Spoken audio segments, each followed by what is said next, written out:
اهلا بكم.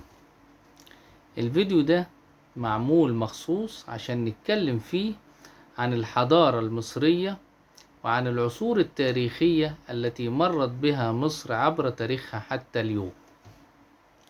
لو حد سألني ليه مصر اعتبرت أما للحضارة الإنسانية، أو ليه الحضارة المصرية اعتبرت أما للحضارة الإنسانية، الإجابة كالتالي: أن مصر أول دولة في التاريخ عرفت الكتابة، وأن المصريون القدماء هم أول من ابتكروا أو اخترعوا الحروف والعلامات الهيروغليفية، وأنهم حرصوا على تدوين تاريخهم والأحداث اللي صنعوها واللي شاهدوها واللي عصروها.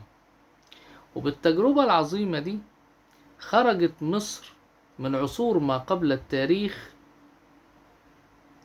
كأول دولة لها تاريخ ونظم مكتوبة، وبالتالي اعتبرت مصر أما للحضارة الإنسانية. وعبر تاريخ مصر تعاقبت عليها العديد من العصور التاريخية اللي يمكن ان احنا نقولها كالآتي: أولا، عصور ما قبل التاريخ، واللي جاء فيها الإنسان إلى مصر وبدأ يكون حضارته حتى ظهر العصر الفرعوني بالأسرات المختلفة قديمه وحديثه. ثانيا، العصر اليوناني والبطلمي. ثالثا، العصر الروماني، واللي تخللوا دخول المسيحية مصر، فأصبح عندنا العصر الروماني ينقسم لقسمين: ما قبل دخول المسيحية والعصر المسيحي أو القبطي.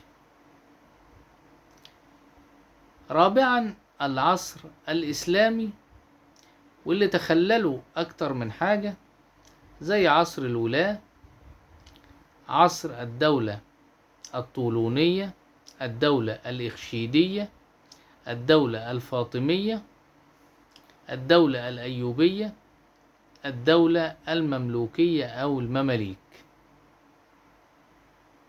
وبعدين دخل العثمانيون مصر 1517، واصطلح المؤرخون على أن دخول العثمانيين مصر هو بداية تاريخ مصر الحديث.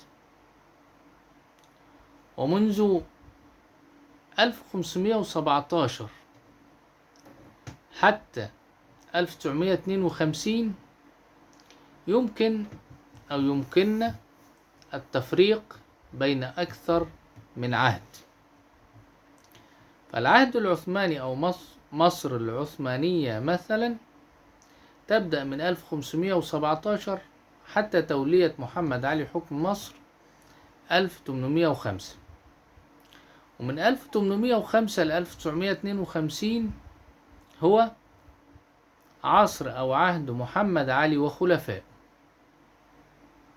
واللي تخللوا أكتر من حاجة،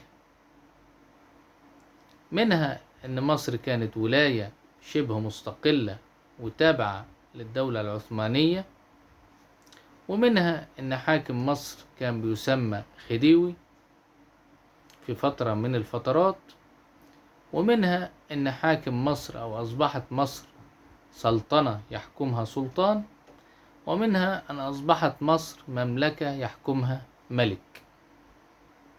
وكان في فترات في هذه الفترة مصر تابعة فيها للدولة العثمانية، وفترات مصر واقعة تحت الاحتلال البريطاني، وفترات مصر شبه مستقلة، إلى أن قامت ثورة يوليو 1952 وألغت الملكية وأعلنت الجمهورية الأولى. ثم توالت الأحداث حتى ثورة يناير 2011 وموجتها الثانية في يونيو 2013، وأصبحنا نعيش في الجمهورية الجديدة.